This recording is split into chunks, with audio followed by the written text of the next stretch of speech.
হঠাৎ একটা মোচড়, আর তারপর হাঁটুতে সেই চেনা ক্লিক শব্দ। চেনে নেই অনুভূতি? আপনার হাঁটুর ভেতরে আছে মেনিসকাস, অনেকটা গাড়ির শক অ্যাবজর্বারের মতো। এটাই শরীরের ওজন আর ধাক্কা শুষে নেয় প্রতিটি দৌড়ে, প্রতিটি লাফে। কিন্তু হঠাৎ মোচড়, শক্ত ট্যাকেল বা ভুলভাবে বাঁক নেওয়ার সময় এই শক অ্যাবজর্বার সহ্য সীমা পেরিয়ে যায় আর ছিঁড়ে যায় মেনিসকাস।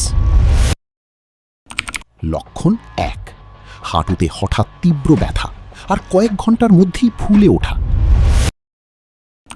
লক্ষণ 2, হাঁটু বাঁকাতে গেলে মাঝপথে যেন আটকে যায়, নড়তে চায় না। লক্ষণ 3, হাঁটার সময় মনে হয় হাঁটু যেন হঠাৎ ভেঙে পড়বে, ভরসা পাওয়া যায় না। খেলাধুলা করেন?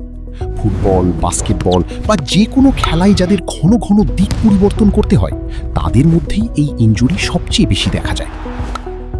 এই লক্ষণগুলো অবহেলা করবেন না। সঠিক সময়ে চিকিৎসা নিলে মেনিসকাস টিয়ার সম্পূর্ণ সেরে ওঠা সম্ভব, অস্ত্রোপচার ছাড়াই কিংবা প্রয়োজনে আধুনিক আর্থ্রোস্কোপিক পদ্ধতিতে।